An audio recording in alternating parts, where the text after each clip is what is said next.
এই ব্লগের শুরুতেই আপনাদের সকলকে একটা কথা বলতে চাই। আগের বনগাঁর দুটো ব্লগ দেখে আমাকে অনেকেই ফোন করে জানতে চেয়েছেন যে কিভাবে আমি সহজে বাংলাদেশে চলে গেলাম।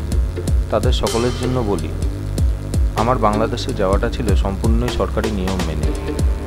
সরকারি পরিচয়পত্র বিএসএফের কাছে জমা দিয়ে নির্দিষ্ট নিয়ম মেনে আমরা ততখানি পর্যন্তই গেছিলাম যেটা নিয়ম বহির্ভূত নয়। সুতরাং কেউ ভেবে নেবেন না যে আমরা কাঁটাতার পেরিয়ে বাংলাদেশ ঘুরে এলাম।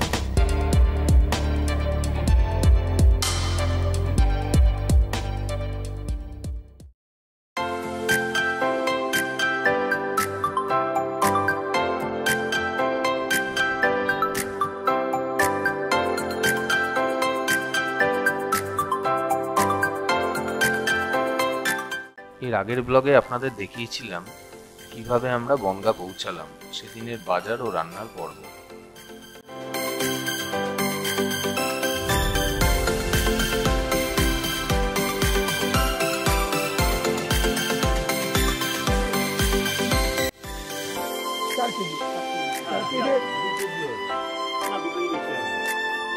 আরো ছোট ছোট দেখো না, সিঙ্গেল পিস করেছে, সিঙ্গেল যাচ্ছে ফাটাফাটি।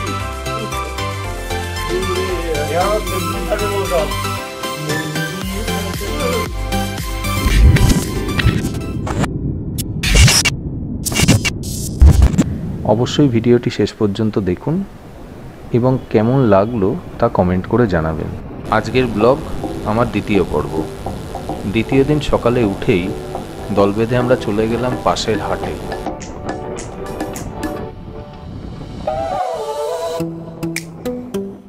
হাটের দূরত্ব বাইকে 10 মিনিট, প্রায় 1 কিলোমিটার।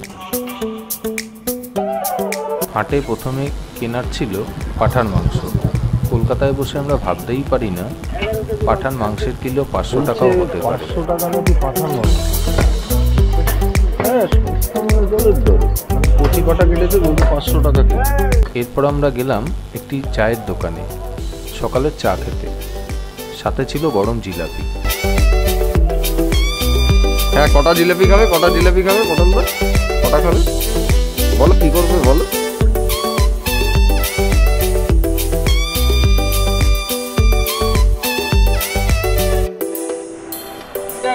গ্রামের হাট বসেছে, আমরা একটু হাট ঘুরতে এলাম।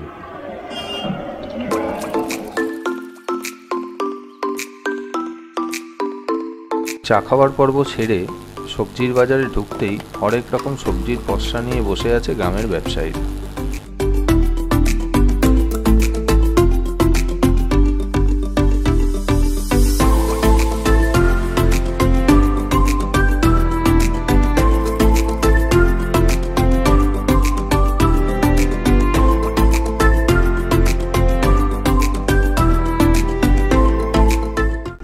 কলা কেনা হলো 20 টাকা প্রতি কেজি দরে।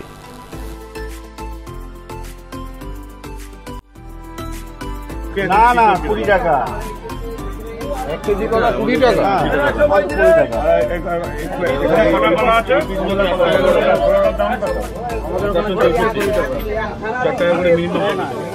বাজারে দাঁড়িয়েই মহামানবরা সবকটা কলাই সাবার করে দিল।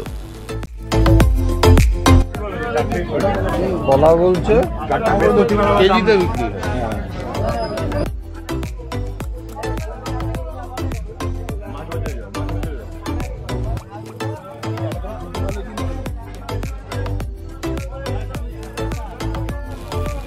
এরপর গেলাম মাছের বাজার, কিন্তু তেমন কিছু টাটকা মাছ সেখানে দেখতে পেলাম না।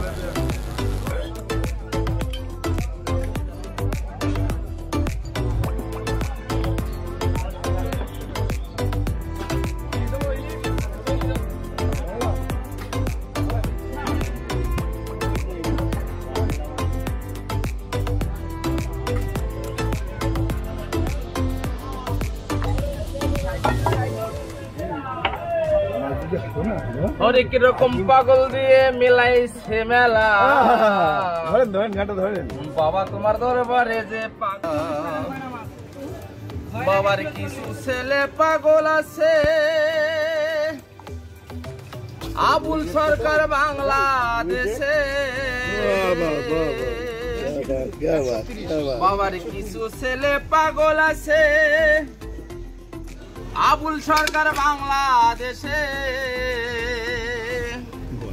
অন্য পাগল বাগদাতে পড়ে একেলা, বাগদাতে পড়ে একেলা, বাবা তোমার দরবারে যে পাগলের খেলা।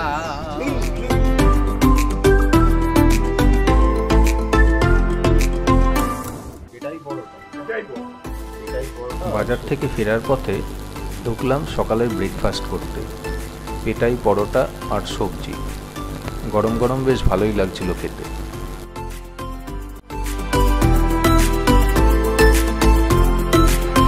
পেটাই পরোটা বেশ করে নিলাম। এখন যাচ্ছি লক্ষ্মীপুর বর্ডারে। গ্রামের মধ্যে দিয়ে রাস্তা দিয়ে আমরা যাচ্ছি লক্ষ্মীপুর বর্ডার। খাওয়া দাওয়া সেরে আমরা বেরিয়ে পড়লাম লক্ষ্মীপুর বর্ডারের দিকে। এই জায়গাটা আমার আগেই চেনা, কারণ এর আগের বারও এখানে এসেছিলাম।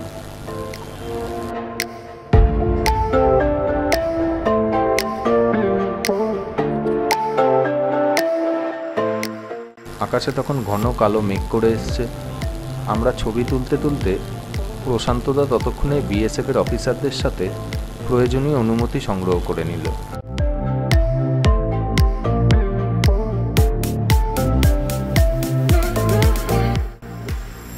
এটা হচ্ছে ওই যে নৌকাটা, ওটা হচ্ছে বাংলাদেশ। কোথায় কোথায়? ওই যে নৌকাটা দেখছেন, ওটা হচ্ছে বাংলাদেশের নৌকা। ডান দিকে এই যে নদীটা বাংলাদেশ, তারপরে এদিকে চলে আসেন। এই যে জল দেখছেন না, এখান থেকে শুরু বাংলাদেশের নদী। এই যে আপনি এখানে দাঁড়িয়ে আছেন। কি নদী? এটা কপোতাক্ষ মধুসূদন। আচ্ছা, বইতে লেখা আছে কপোতাক্ষ মধুসূদন নদী। আচ্ছা, মাইকেল মধুসূদন। 2000 বন্যার সময় যত জল এসেছিল সব এটাই আমাদের বাঁচিয়েছে।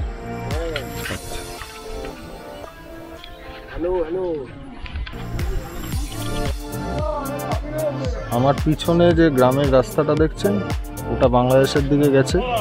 সামনে বর্ডার রয়েছে, বর্ডার আউটপোস্ট বিওপি, সেটা দেখানো যাচ্ছে না সিকিউরিটি রিজনের জন্য। আর পুরো পিছনটা যেটা দেখছেন সেটা বাংলাদেশ। আমাদের সবার সচিত্র পরিচয়পত্র জমা রেখে আমাদের ভিতরে ঢোকার একটি নির্দিষ্ট সীমানা নির্ধারণ করে দিলেন বিএসএফের অফিসাররা।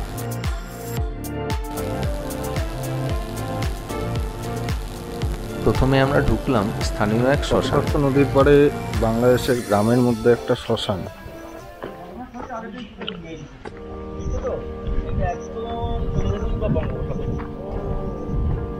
এটা বঙ্গোপসাগরে গেছে একদম।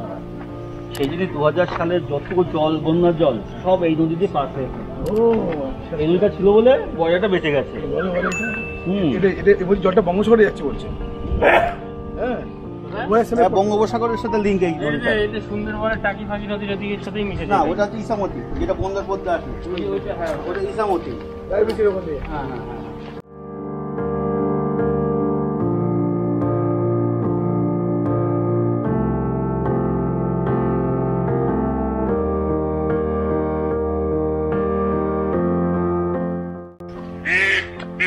বাংলাদেশ। অলোকদা কপোতাক্ষের সামনে দাঁড়িয়ে আমাদের বাংলাদেশ চিনিয়ে দিল।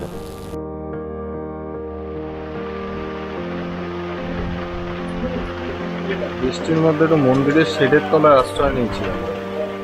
শ্মশান দেখে সামনের দিকে এগোতেই বেশ জোরে বৃষ্টি নামলো। অগত্যা আমাদের বৃষ্টি থামার অপেক্ষায় কিছুক্ষণ দাঁড়িয়ে থাকতে হলো। বৃষ্টি থামতেই আমরা আবার এগিয়ে চললাম লক্ষ্মীপুর গ্রামের দিকে, যা ভারত বাংলাদেশ সীমান্তের শেষ গ্রাম। কপোতাক্ষ নদীকে ডান দিকে রেখে আমরা লক্ষ্মীপুর গ্রামের দিকে এগোচ্ছি। এই সোজা রাস্তাটা গেছে লক্ষ্মীপুরের দিকে, আর পিছনে এই রাস্তাটা গেছে ভারত বাংলাদেশ বর্ডারের দিকে। আমরা ওই দিক থেকেই এলাম, এসে আমরা এবার এগোচ্ছি লক্ষ্মীপুর গ্রামের দিকে।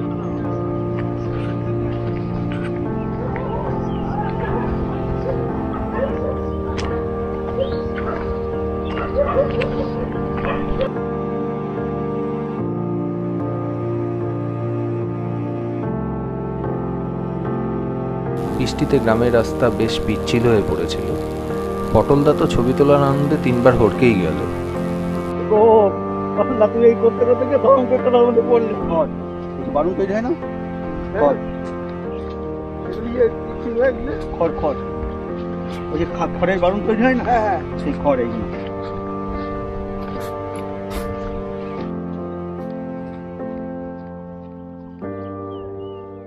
পটল বেগুন ক্ষেত টপকে গ্রামের সরু রাস্তা ধরে আমরা লক্ষ্মীপুর গ্রামে হাজির হলাম।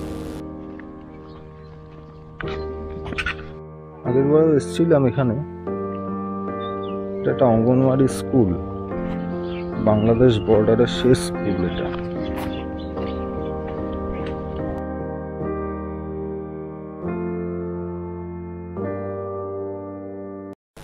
সামনে রয়েছে লক্ষ্মীপুর অঙ্গনওয়াড়ি কেন্দ্র।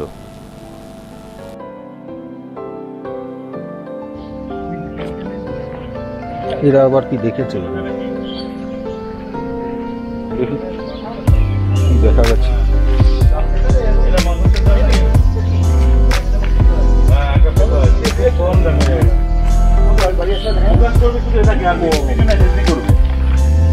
কোনটা?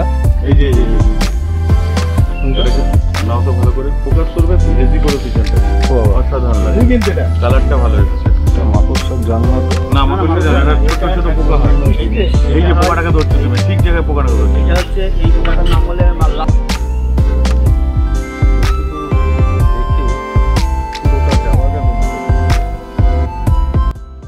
দেখুন, সুন্দর একটা মাশরুম দেখতে পেলাম রাস্তায় যেতে যেতে।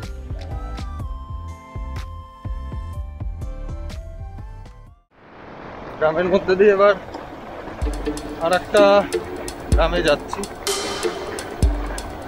সেটাও নাকি বাংলাদেশ বর্ডারের মধ্যে। দেখা যাক।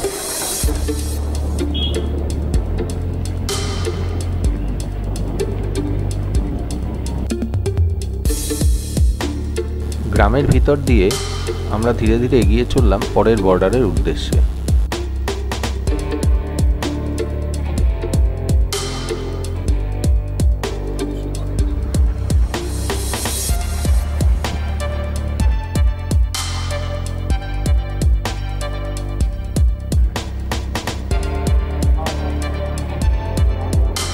একদিকে পঞ্চবেড়িয়া আর একদিকে বিএসএফ এর উত্তরপাড়া বর্ডার।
এরপর আমরা চলে এলাম একদম ভারত বাংলাদেশ সীমানায়। বাদিক ধরে সোজা রয়েছে ভারত বাংলাদেশ সীমান্তের তারকাটা। এই সীমানাতেই আছে সবজি ক্ষেত শহরের মানুষের কাছে, যা একদম লঙ্কা ক্ষেত।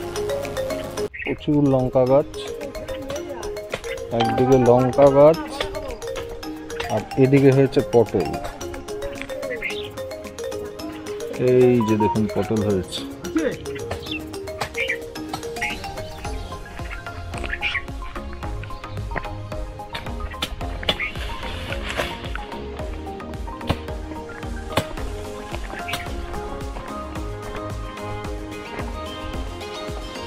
যে এবার আবার এইদিকে লঙ্কা হয়েছে প্রচুর গাছে।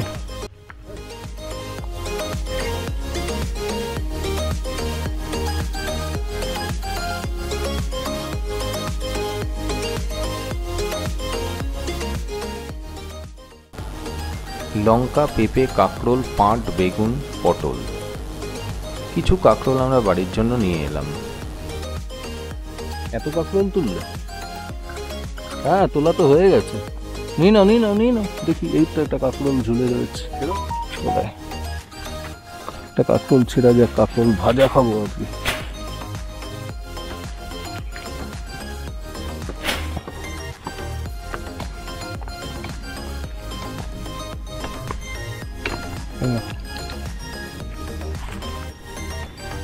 কাঁকরোল গাছ।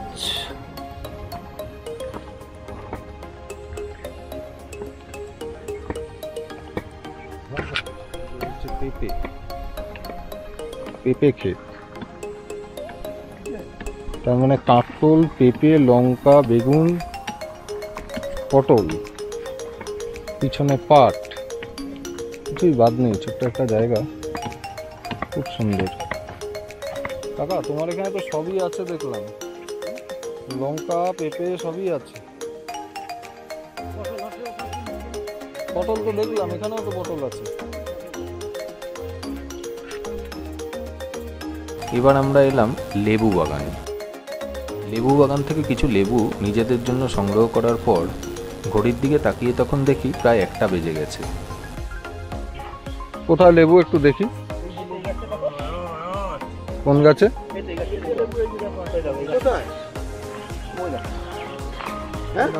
কোন গাছে লেবু? বাবা, আমাদের গাছের এই লেবুগুলো, এগুলো আমাদের চাষে একবার গাছ লাগিয়ে দিলে সারা জীবন খাও। বাড়িতে ফিরে সব রান্নার জোগাড় যন্ত্র করে দুপুরে রান্নাও করতে হবে, তাই আমরা আর দেরি করলাম না। আজকে দুপুরের মেনু হচ্ছে পাঁঠার মাংস। পাঁঠার মাংস ম্যারিনেট করে রাখা হয়েছে। বাড়ি ফিরে সবাই হাত লাগিয়ে ঝপাঝপ লেগে গেলাম পাঁঠার মাংস রান্না করার কাজে।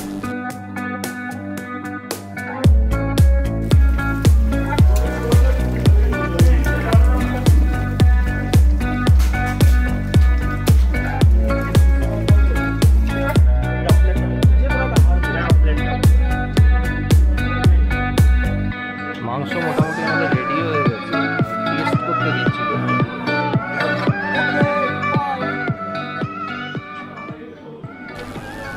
রান্না তাড়াতাড়ি হয়ে গেল, কিন্তু গরমে আমাদের প্রাণ তখন ওষ্ঠাগত। তাই আগে পাতকুয়োর জলে স্নান সেরে তারপরে দুপুরের খাওয়া দাওয়া করতে বসলাম।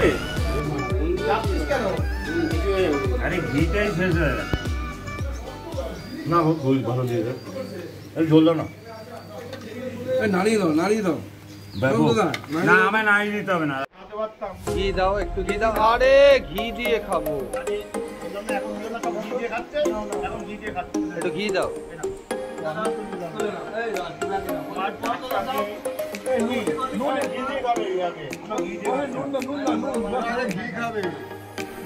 একটু ঘি দিয়ে দাও, একটু ঘি দাও,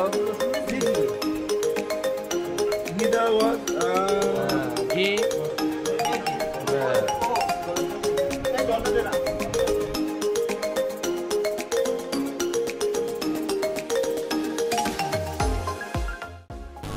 ঘড়িতে তখন 3টে বেজে গেছে।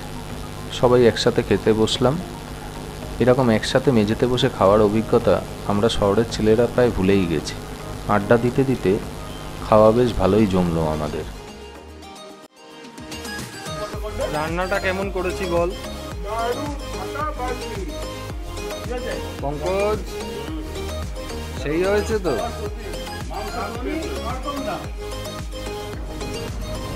দুপুরবেলা খাওয়া দাওয়া শেষ করে আমরা এখন যাচ্ছি আর একটা বর্ডার। এই বর্ডারটার নাম কুলানন্দপুর। ময়রা স্কুল।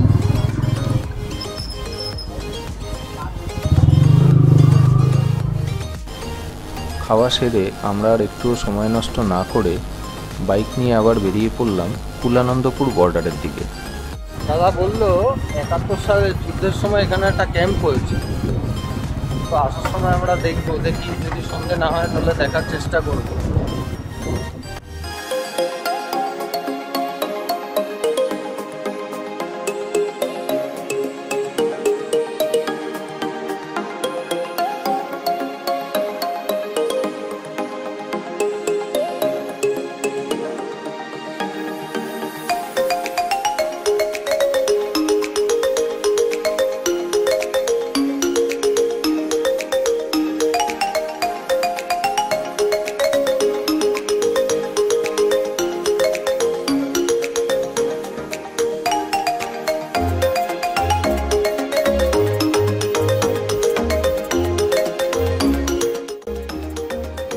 আমরা এসছি এখন কুলানন্দপুর বর্ডারে। দেখুন পড়ন্ত বিকালে গ্রাম কত সুন্দর। সীমান্তের কাছাকাছি কুলানন্দপুর গ্রামে ঢুকে সামনের ভেরিতে নীল আকাশের প্রতিচ্ছবি দেখে আমরা সবাই মুগ্ধ হয়ে গেলাম।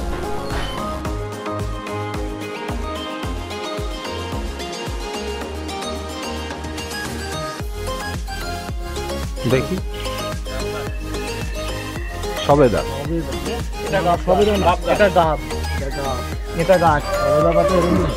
গাছ দেখি। দাম কিন্তু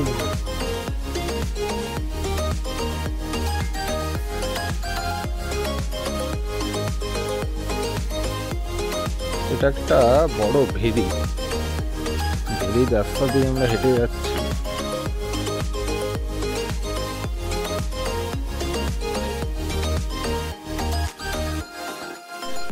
কুলানন্দপুর জায়গাটা আপনাদের কেমন লাগলো অবশ্যই কমেন্ট করে জানাবেন।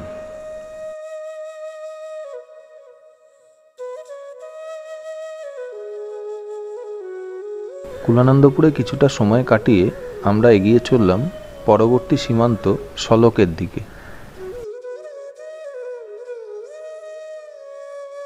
গ্রামের সরু রাস্তা, দুপাশে চাষের জমি পার হয়ে আমরা অবশেষে পৌঁছালাম সলক সীমান্তের কাছে। এখান থেকে হাঁটতে যাই, হ্যাঁ হাঁটতে যাই, সামনে পর্যন্ত যাই, এখন তো ঘুরতে আসবো। হ্যাঁ হ্যাঁ না বলে ফুলে আসবো জায়গা না, কতগুলো ফটো তুলে।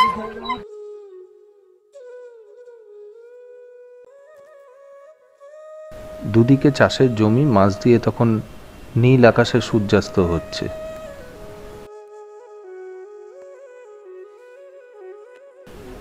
আমি ক্যামেরা নিয়ে ঢুকে গেলাম ক্ষেতের মাঝে। পশ্চিম আকাশে ধীরে ধীরে সূর্য অস্ত যাচ্ছে, পূব আকাশে তখন কালো করে মেঘ উঠল। দেখি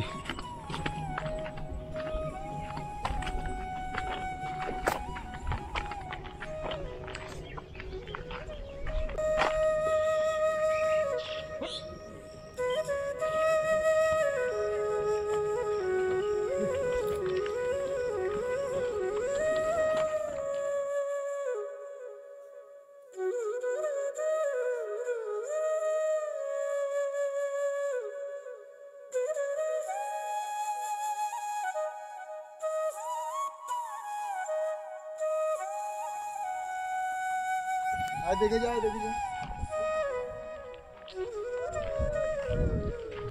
সুন্দর একটা আউটিং হলো। এবার আমরা ফিরছি আস্তে আস্তে। একটু হালকা বৃষ্টি নেমেছে, কিছু সময়ের মধ্যেই গুড়ি গুড়ি বৃষ্টি নামলো। খবরটা তোমার কাছে, খবরটা না তোর কাছে আছে। বৃষ্টি নেমেছে, পরিস্থিতি বেগতিক বুঝে সলক সীমান্তে যাওয়ার আশা ছেড়ে আমরা রওনা দিলাম বাড়ির দিকে। সেই মুহূর্তে বৃষ্টির গতিবেগ আরও বেড়ে গেল। বৃষ্টি থামার অপেক্ষায় আমরা রাস্তার পাশে একটি বাড়িতে আশ্রয় নিলাম।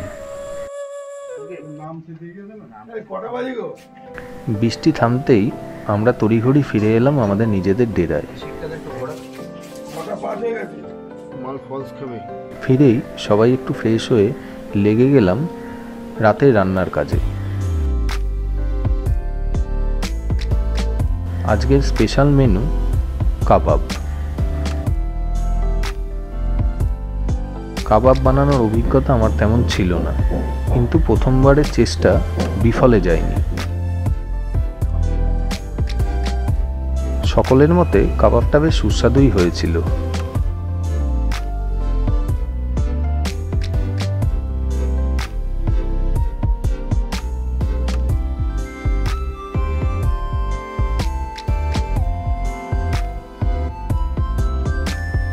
কাবাবের সাথে ভূতের গল্প।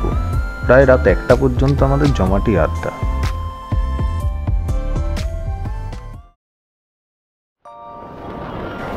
পরের দিন আমাদের ফেরার